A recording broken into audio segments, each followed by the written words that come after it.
Hello friends, आप सभी का स्वागत है हमारे यूट्यूब चैनल विजार्ड क्लासेस पर। ये जो है हमारा सेशन बीपीएससी टीचर को लेकर के है। इसमें हम जीके और जीएस का एमसीक्यू डिस्कस करने वाले हैं। फिलहाल अभी हम जो है मध्यकालीन इतिहास यानी कि मेडाइवल हिस्ट्री के क्वेश्चन को डिस्कस करने जा रहे हैं। इसमें एमसीक्यू रहेगा और फिर एमसीक्यू के साथ उसका डिस्कशन भी रहेगा। और ये सभी जो है बीपीएससी एग्जाम पैटर्न पे ही क्वेश्चन है और बहुत सारे इसमें से क्वेश्चन है वो बीपीएससी एग्जाम में पूछे गए क्वेश्चन है। ठीक है, तो चलिए स्टार्ट करते हैं। मैक्सिमम तो बीपीएससी पैटर्न पे ही क्वेश्चन है। ठीक है फ्रेंड्स, तो चलिए स्टार्ट करते हैं सेशन को। फर्स्ट क्वेश्चन है, कौन सा मध्यकालीन भारतीय साम्राज्य व्यापक स्तर पर स्थानीय स्वशासन के लिए प्रसिद्ध था? यानी कि which medieval Indian kingdom was famous for local self government on a large scale? यानी कि कौन सा मध्यकालीन भारतीय साम्राज्य व्यापक स्तर पर स्थानीय स्वशासन के लिए प्रसिद्ध था? Option A Chalukya, option B Chola, option C Solanki, option D Parmar. तो फ्रेंड्स इसका आंसर हो जाएगा चोल। यानी कि चोल वंश जो था मध्यकालीन भारतीय साम्राज्य व्यापक स्तर पर स्थानीय स्वशासन के लिए प्रसिद्ध था। ठीक है, यानी कि चोल वंश जो है लोकल सेल्फ गवर्नमेंट के लिए फेमस था। यानी कि चोल वंश जो है लोकल सेल्फ गवर्नमेंट के लिए फेमस था। ठीक है, भारतीय साम्राज्य व्यापक स्तर पर स्थानीय स्वशासन के लिए प्रसिद्ध था चोल वंश। चोल वंश जो है स्थानीय स्वशासन के लिए प्रसिद्ध था। आइए इसका डिस्कस देखते हैं। डिस्कशन, चोल साम्राज्य की स्थापना विजयालय ने की थी। चोल साम्राज्य की स्थापना विजयालय ने की थी। The Chola empire was founded by Vijayalaya. ठीक है, चोल साम्राज्य की स्थापना जो है विजयालय ने की थी। ठीक है, विजयालय ने की थी। ठीक है, चोलों का शासन 9वीं शताब्दी में शुरू हुआ जब उन्होंने सत्ता में आने के लिए पल्लवों को हराया। The rule of the Cholas began in the 9th century when they defeated the Pallavas to rise to power. यानी कि चोलों का शासन जो है 9वीं शताब्दी में शुरू हुआ जब उन्होंने सत्ता में आने के लिए पल्लवों को हराया।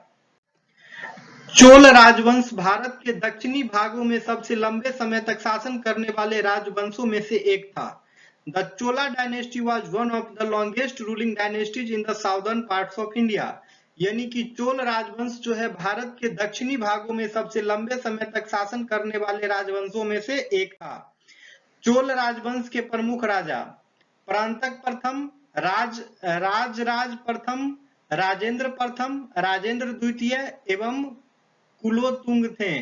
The chief kings of the Chola dynasty were Parantaka first, Rajaraja first, Rajendra first, Rajendra second and Kulottunga. यानी कि चोल वंश के प्रमुख राजा जो हैं परांतक प्रथम थे, राजराजा प्रथम थे, राजेंद्र प्रथम थे, राजेंद्र द्वितीय थे एवं कुलोतुंग थे। ओके, चोल भारत के दक्षिण में एक शक्तिशाली साम्राज्य था। ठीक है, the Cholas were a popular the Cholas were a powerful empire in the south of India. यानी कि साउथ इंडिया का सबसे पावरफुल एम्पायर जो था वो चोलाज था। ठीक है, चोल डायनेस्टी जो है, चोल वंश जो है भारत के दक्षिण में एक शक्तिशाली साम्राज्य था। चोल वंश के विषय में अशोक के अभिलेखों से इस वंश का जिक्र मिलता है। The mention of this dynasty is found in the inscription of Ashoka regarding the Chola dynasty। यानी कि चोल वंश के विषय में अशोक के अभिलेखों से इस वंश का जिक्र मिलता है। चोल वंश के विषय में अशोक के अभिलेखों से इस वंश का जिक्र मिलता है। चोल राजाओं में राजराजा प्रथम सबसे प्रसिद्ध थे। चोल राजाओं में राजराजा प्रथम सबसे प्रसिद्ध थे। उनके शासन में साम्राज्य श्रीलंका, मालाबार कोस्ट, लक्षद्वीप और मालदीव से लेकर उत्तर में गंगा के मैदान तक फैला।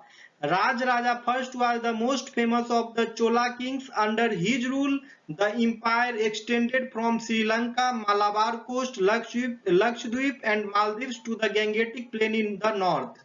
यानी कि चोल राजाओं में राजराजा प्रथम सबसे प्रसिद्ध थे। उनके शासन में साम्राज्य श्रीलंका, मालाबार कोस्ट, लक्षद्वीप और मालदीव से लेकर उत्तर में गंगा के मैदान तक फैला था। चोल साम्राज्य ने महिलाओं को पुरुषों के समान अवसर दिया। The Chola empire gave equal opportunities to women as man. The Chola empire gave equal opportunities to women as man. यानी कि चोल साम्राज्य ने महिलाओं को पुरुषों के समान अवसर दिया। चोल साम्राज्य ने महिलाओं को पुरुषों के समान अवसर दिया। चोल वंश व्यापक रूप से स्थानीय स्वशासन के लिए जाना जाता था। हमारा क्वेश्चन भी इसी पे था कि कौन सा वंश जो है स्थानीय स्वशासन के लिए जाना जाता था, तो इसका आंसर तो चोल वंश है, आप लोग देखे ही थे, तो उसी का ये डिस्कशन है। The Chola dynasty was widely known for local self government. यानी कि लोकल सेल्फ गवर्नमेंट के लिए जो है चोला डायनेस्टी एकदम फेमस था। यानी चोल वंश जो है व्यापक रूप से स्थानीय स्वशासन के लिए जाना जाता था। चोल वंश जो है व्यापक रूप से स्थानीय स्वशासन के लिए जाना जाता था। नेक्स्ट है क्वेश्चन नंबर 2। पित्रादुरा निम्नलिखित में से किससे संबंधित है? ये ठीक है, यानी कि pietra dura is associated with which of the following? Option A, कीमत पत्थरों से बने फूलों के डिजाइन के साथ दीवारों को सजाना, मीनार में ढलान वाली दीवारों का निर्माण, भवन निर्माण में आर्क का उपयोग, भवनों में संगमरमर का उपयोग। तो फ्रेंड्स इसका आंसर देते हैं। इसका आंसर हो जाएगा कीमती पत्थरों से बने फूलों के डिजाइन के साथ दीवारों को सजाना। ठीक है, यानी कि पित्रादुरा जो है इस चीज से संबंधित है। पित्रादुरा जो है कीमती पत्थरों से बने फूलों के डिजाइन के साथ दीवारों को सजाना। पित्रादुरा जो है कीमती पत्थरों से बने फूलों के डिजाइन के साथ दीवारों को सजाना, उसे ही पित्रादुरा कहते हैं। ठीक है, यानी कि कीमती पत्थरों से बने फूलों के डिजाइन के साथ दीवारों को सजाना, उसे ही पित्रादुरा कहते हैं। ओके, उम्मीद करते हैं आप लोग समझ गए होंगे कि पित्रादुरा किसे कहते हैं। एग्जाम में अगर क्वेश्चन आए तो आप लोग ये आंसर में टिक लगा सकते हैं, यानी कि कीमती पत्थरों से बने फूलों के डिजाइन के साथ दीवारों को सजाना, उसे ही पित्रादुरा कहते हैं। आइए इसका डिस्कशन देखते हैं। पित्रादुरा शैली मुगल कालीन स्थापत्य की विशेष शैली थी, जिसके अंतर्गत इमारतों में लगने वाले सफेद संगमरमर में रंगीन पत्थरों को जोड़ा जाता था। ठीक है, पित्रादुरा शैली जो है मुगल कालीन स्थापत्य की विशेष शैली थी, जिसके अंतर्गत इमारतों में लगने वाले सफेद संगमरमर में रंगीन पत्थरों को जोड़ा जाता था। यानी कि pietra dura style was a special style of Mughal architecture under which coloured stones were added to the white marble used in the buildings. Okay, Pitradura style was a special style of Mughal architecture under which colored stones were added to the white marble used in the buildings. Okay friends, यानी कि पित्रादुरा शैली जो है मुगल कालीन स्थापत्य की विशेष शैली थी, जिसके अंतर्गत इमारतों में लगने वाले सफेद संगमरमर में रंगीन पत्थरों को जोड़ा जाता था। सफेद संगमरमर में रंगीन पत्थरों को जोड़ा जाता था। ओके फ्रेंड्स, ये था पित्रादुरा, आप समझ गए होंगे पित्रादुरा अच्छे से। इस शैली को सबसे पहले जहांगीर ने अपनाया, बाद में शाहजहां ने बड़े पैमाने पर अपनाया था। This style was first adopted by Jahangir and later by Shahjahan on a large scale. यानी कि इस शैली को सबसे पहले जहांगीर ने अपनाया, बाद में शाहजहां ने बड़े पैमाने पर अपनाया था। बाद में शाहजहां ने बड़े पैमाने पर इसे अपनाया था। पित्रादुरा को प्राचीनकारी या प्राचीनकारी के नाम से भी जाना जाता है। पित्रादुरा इज ऑल्सो नोन एज प्राचीनकारी और प्राचीनकारी। ठीक है, पित्रादुरा इज ऑल्सो नोन एज प्राचीनकारी और प्राचीनकारी। पित्रादुरा को प्राचीनकारी या प्राचीनकारी के नाम से भी जाना जाता है। ओके फ्रेंड्स, चलिए तो ये हमारा आज का सेशन है। ठीक है फ्रेंड्स, पित्रादुरा को प्राचीनकारी या प्राचीनकारी के नाम से भी जाना जाता है। पित्रादुरा इज ऑल्सो नोन एज प्राचीनकारी और प्राचीनकारी। इस शब्द का उपयोग छवियों को बनाने के लिए कट और फिट अत्यधिक पॉलिश रंगीन पत्थरों को जड़ने की तकनीक के लिए किया गया था। इस शब्द का उपयोग छवियों को बनाने के लिए कट और फिट अत्यधिक पॉलिश रंगीन पत्थरों को जड़ने की तकनीक के लिए किया गया था। The term was used for the technique of inlaying cut and fitted highly polished colored stones to create images. यानी कि इस शब्द का उपयोग छवियों को बनाने के लिए कट और फिट अत्यधिक पॉलिश रंगीन पत्थरों को जड़ने की तकनीक के लिए किया गया था। इसे एक सजावटी कला माना जाता है। इसे एक सजावटी कला माना जाता है। It is considered as a decorative art. It is considered as a decorative art. Pietra dura कला को शाहजहां के शासनकाल के दौरान सबसे लोकप्रियता मिली। पित्रादुरा कला को शाहजहां के शासनकाल के दौरान सबसे लोकप्रियता मिली। Pietra dura art gain its greatest popularity during the reign of Shah Jahan. ठीक है, pietra dura art gain its greatest popularity during the reign of Shah Jahan, यानी कि पित्रादुरा कला को शाहजहां के शासनकाल के दौरान सबसे लोकप्रियता मिली। नेक्स्ट है क्वेश्चन नंबर 3। किस मुगल शासक ने चित्रकला के लिए कारखानों की स्थापना की? Which Mughal ruler established factories for painting? Which Mughal ruler established factories for painting? यानी कि किस मुगल शासक ने चित्रकला के लिए कारखानों की स्थापना की? Option A Humayun, option B Akbar, option C Jahangir, option D Shahjahan. Okay, तो आइए इसका आंसर देखते हैं। इसका आंसर है ऑप्शन बी अकबर, यानी कि अकबर एक मुगल शासक था जिसने चित्रकला के लिए कारखानों की स्थापना की। यानी कि अकबर जो है एक मुगल शासक था जिसने चित्रकला के लिए कारखानों की स्थापना की। चित्रकला के लिए कारखानों की स्थापना जो है अकबर ने किया था। चित्रकला के लिए कारखानों की स्थापना जो है अकबर ने किया था। अकबर मुगल वंश के सबसे महान सम्राटों में से एक था। Akbar was one of the greatest empires of the Mughal dynasty, यानी कि अकबर जो है मुगल वंश के सबसे महान सम्राटों में से एक था।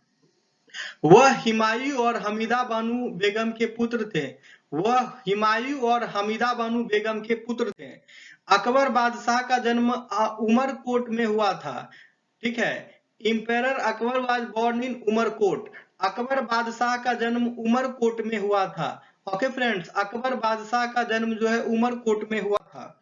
अकबर का मार्गदर्शन करने के लिए कई करीबी सलाहकार थे, जैसे बैरम खान, महम अंगा और बीरबल एवं मुल्ला दो प्याजा जैसे प्रतिभाशाली व्यक्ति थे। ठीक है, Akbar had many close advisers to guide him like Bairam Khan, Maham Anga and talented people like Birbal and Mulla Do Pyaza. यानी कि अकबर का मार्गदर्शन करने के लिए कई करीबी सलाहकार थे, जैसे बैरम खान, महम अंगा और बीरबल एवं मुल्ला दो प्याजा जैसे प्रतिभाशाली व्यक्ति थे। ओके, कठिन परिस्थितियों में 13 वर्ष की छोटी उम्र में अकबर गद्दी पर बैठा था। कठिन परिस्थितियों में 13 वर्ष की छोटी उम्र में अकबर गद्दी पर बैठा था, यानी कि Akbar ascended the throne at the young age of 13 under difficult circumstances। ठीक है, यानी कि कठिन परिस्थितियों में 13 वर्ष की छोटी उम्र में अकबर गद्दी पर बैठा था। इसके द्वारा सुलह ए कुल, दीन इलाही और इबादत खान जैसी धार्मिक नीतियां शुरू की गई थी। रिलीजियस पॉलिसीज लाइक सुलह ए कुल, दीन इलाही एंड इबादत खाना वेयर स्टार्टेड बाय दिस। ठीक है, यानी कि अकबर के द्वारा जो है सुलह ए कुल, दीन ए इलाही और इबादत खाना जैसी धार्मिक नीतियां शुरू की गई थी। ओके, अकबर द्वारा जो है सुलह ए कुल, दीन ए इलाही और इबादत खाना जैसी धार्मिक नीतियां शुरू की गई थी। 1562 ईस्वी में अकबर ने दास प्रथा को भी समाप्त किया था। Akbar also abolished slavery in 1562 AD, यानी कि 1562 ईस्वी में अकबर ने दास प्रथा को भी समाप्त किया था। ठीक है, अकबर ने जो है 1562 ईस्वी में दास प्रथा को समाप्त किया था। 1564 ईस्वी में अकबर ने गैर मुस्लिम प्रजा पर लगने वाले जजिया कर की भी समाप्ति की थी। In 1564 AD, Akbar also abolished the jizya tax imposed on non-Muslim subjects, यानी कि 1564 में अकबर ने गैर मुस्लिम प्रजा पर लगने वाले जजिया कर की भी समाप्ति की थी। जजिया कर की समाप्ति अकबर कब की थी? तो 1564 ईस्वी में। ठीक है फ्रेंड्स, क्वेश्चन आएगा अकबर ने जजिया कर की समाप्ति किस वर्ष की थी? तो उसका आंसर होगा 1564 ईस्वी।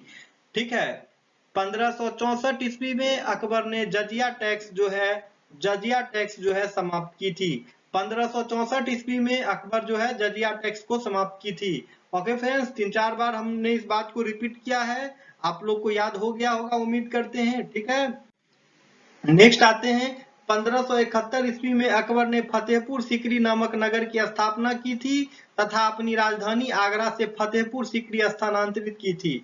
और 1571 में जो है अकबर ने फतेहपुर सीकरी नामक नगर की स्थापना की थी तथा अपनी राजधानी आगरा से फतेहपुर सीकरी स्थानांतरित की थी। ठीक है, 1571 ईस्वी में जो है अकबर ने अपनी राजधानी फतेहपुर सीकरी नामक नगर की स्थापना की। ठीक है, मतलब 1571 में अकबर जो है फतेहपुर सीकरी नामक नगर की स्थापना की तथा अपनी राजधानी जो है आगरा से फतेहपुर सीकरी स्थानांतरित की थी। ठीक है, इन 1571 AD Akbar established a city named Fatehpur Sikri and shifted his capital from Agra to Fatehpur Sikri. Okay, in 1571 AD Akbar established a city named Fatehpur Sikri and shifted his capital from Agra to Fatehpur Sikri. Next है फतेहपुर सीकरी में 1575 ईस्वी में अकबर ने इबादत खाना स्थापित किया था। इबादत खाना जो है पूजा गृह था। Akbar established an Ibadat Khana house of worship in Fatehpur Sikri in 1575 AD.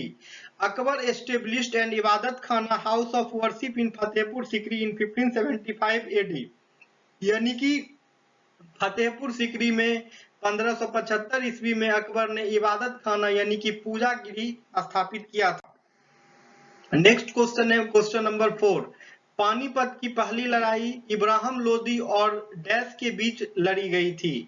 Question है पानीपत की पहली लड़ाई इब्राहिम लोदी और डैश के बीच लड़ी गई थी। The first battle of Panipat was fought between Ibrahim Lodi and dash. तो option A Jahangir, option B Babur, option C Akbar, option D Humayun. तो फ्रेंड्स आइए इसका आंसर देखते हैं। इसका आंसर हो जाएगा बाबर। इसका आंसर हो जाएगा बाबर। यानी कि पानीपत की पहली लड़ाई जो है इब्राहिम लोदी और बाबर के बीच लड़ी गई थी। यानी पानीपत की पहली लड़ाई जो है इब्राहिम लोदी और बाबर के बीच लड़ी गई थी। ओके, पानीपत की पहली लड़ाई बाबर और इब्राहिम लोदी के बीच लड़ी गई थी। ओके फ्रेंड्स, तो आइए इसका डिस्कशन देखते हैं। पानीपत का पहला युद्ध 1526 में बाबर और इब्राहिम लोदी की सेनाओं के बीच लड़ा गया था। पानीपत का पहला युद्ध 1526 में बाबर और इब्राहिम लोदी के सेनाओं के बीच लड़ा गया था। The first battle of Panipat was fought in 1526 between the forces of Babur and Ibrahim Lodi. यानी कि the first battle of Panipat was fought in 1526 between the forces of Babur and Ibrahim Lodi. Okay, यानी कि पानीपत का पहला युद्ध जो है 1526 में बाबर और इब्राहिम लोदी की सेनाओं के बीच लड़ा गया था, जिसमें लोदी की हार हुई थी, जिसमें इब्राहिम लोदी की हार हुई थी। ये लोदी होगा इब्राहिम लोदी, जिसमें इब्राहिम लोदी की हार हुई थी और भारत में मुगल शासन की स्थापना हुई थी। In which Lodhi was defeated and Mughal empire and Mughal rule was established in India. यानी कि जिसमें लोदी इब्राहिम लोदी की हार हुई थी और भारत में मुगल शासन की स्थापना हो गई। ओके, पानीपत की पहली लड़ाई जो है बाबर और इब्राहिम लोदी के बीच हुई थी, जिसमें इब्राहिम लोदी की हार हुई और उसके बाद से जो है भारत में मुगल शासन की स्थापना हो गई। पानीपत के पहले लड़ाई के बाद ही भारत में मुगल शासन की स्थापना हुई। ठीक है, जिसमें बाबर जो है इब्राहिम लोदी को हरा दिया था। ठीक है, इन विच लोदी वाज डिफीटेड, जिसमें लोदी की हार हुई, and Mughal rule was established in India, और भारत में मुगल शासन की स्थापना हुई। अब आइए पानीपत के 3 बैटल हुए थे, यानी कि पानीपत के 3 युद्ध हुए थे। तीनों के बारे में हम लोग डिस्कस करते हैं। पानीपत का प्रथम युद्ध 21 अप्रैल 1526 को हुआ। पानीपत का प्रथम युद्ध जो है 21 अप्रैल 1526 को हुआ। ठीक है, बाबर बनाम लोदी के बीच लड़ा गया था। बाबर और इब्राहिम लोदी के बीच ये युद्ध लड़ा गया था और बाबर जो है जीत गया था, बाबर द्वारा जीता गया। ठीक है, यानी कि पानीपत का प्रथम युद्ध जो हम लोग अभी डिस्कस किए उसमें बाबर और इब्राहिम लोदी के बीच लड़ाई हुआ, जिसमें बाबर जीत गया। ठीक है, और उसके बाद भारत में मुगल वंश की स्थापना हो गई। डेट याद कर लीजिए, पानीपत का प्रथम युद्ध 21 अप्रैल 1526। पानीपत का प्रथम युद्ध 21 अप्रैल 1526। ओके फ्रेंड्स, पानीपत का प्रथम युद्ध 21 अप्रैल 1526। जिनको डेट में दिक्कत है वो डेट को कंटिन्यू 3-4 बार 5 बार पढ़ें, याद हो जाएगा। ओके, तो पानीपत का प्रथम युद्ध जो है 21 अप्रैल 1526 को लड़ा गया था। बाबर और इब्राहिम लोदी के बीच ये लड़ाई हुई थी, जिसमें बाबर जीत गया था, इब्राहिम लोदी हार गया, और तभी से जो है भारत में मुगल वंश की स्थापना हुई। अब आते हैं पानीपत का दूसरा युद्ध। ये 5 नवंबर 1556 को हुआ। पानीपत का दूसरा युद्ध 5 नवंबर 1556 को हुआ।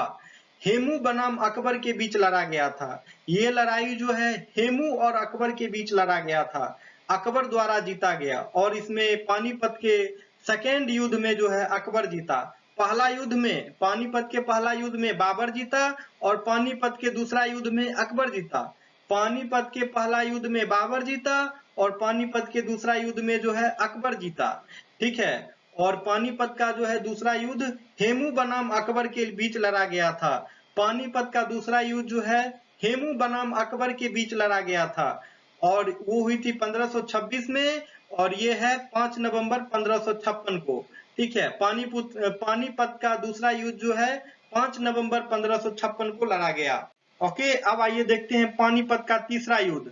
पानीपत का तीसरा युद्ध जो है 14 जनवरी 1761 में हुआ।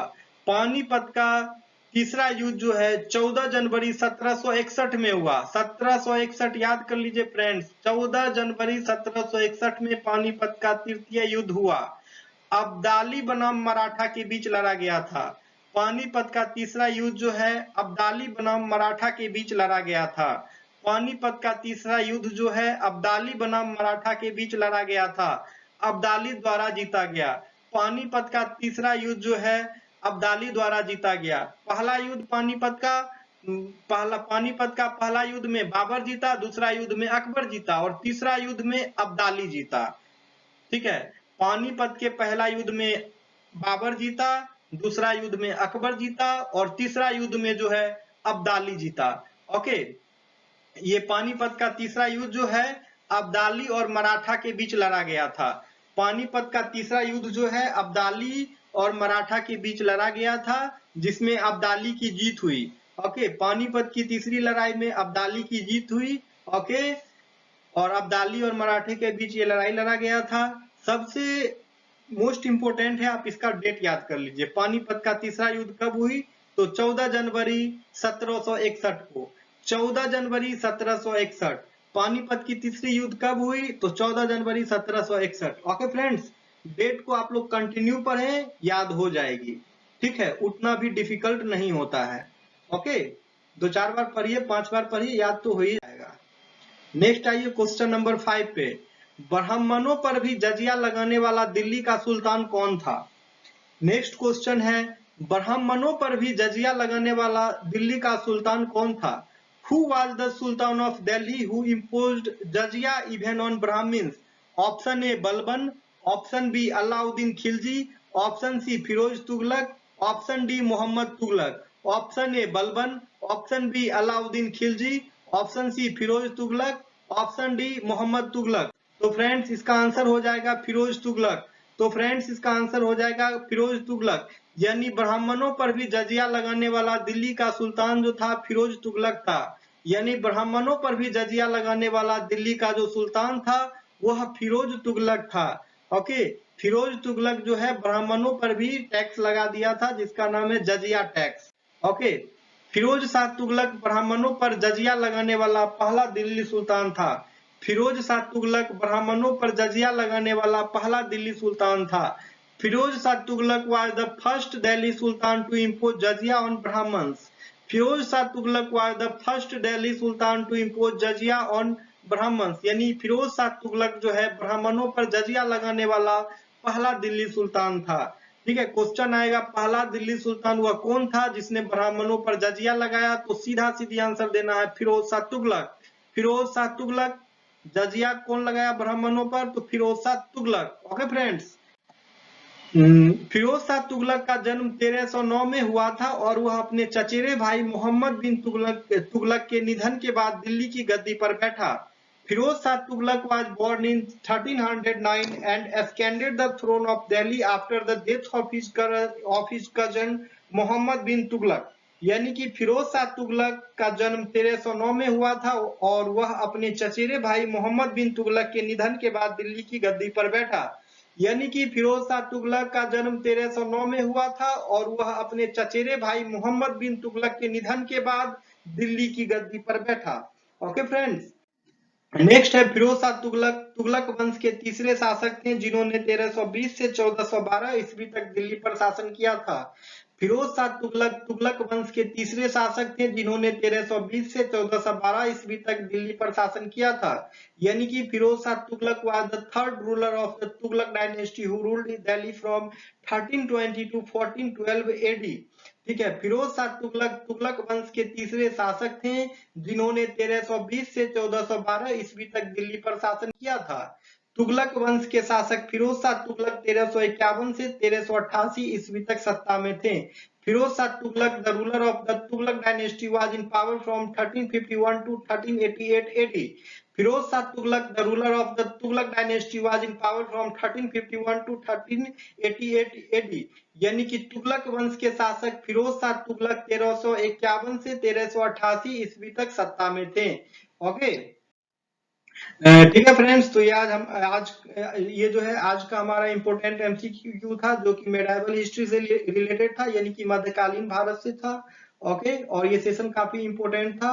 आप लोग को अगर वीडियो पसंद आती है तो आप लोग हमारे वीडियो को लाइक अवश्य करें और जो लोग चैनल पे नए हैं चैनल को सब्सक्राइब भी करें ताकि आपको आने वाली वीडियो की अपडेट्स मिलते रहेगी। ओके, ये जो है सेशन काफी इंपोर्टेंट है। इस तरह का सेशन कंटिन्यू अभी हमारे यूट्यूब चैनल पे चलेगा, तो आप लोग कंटिन्यू हमारे चैनल से जुड़े रहें। ओके फ्रेंड्स, फिर मिलते हैं नेक्स्ट वीडियो में। Okay everyone.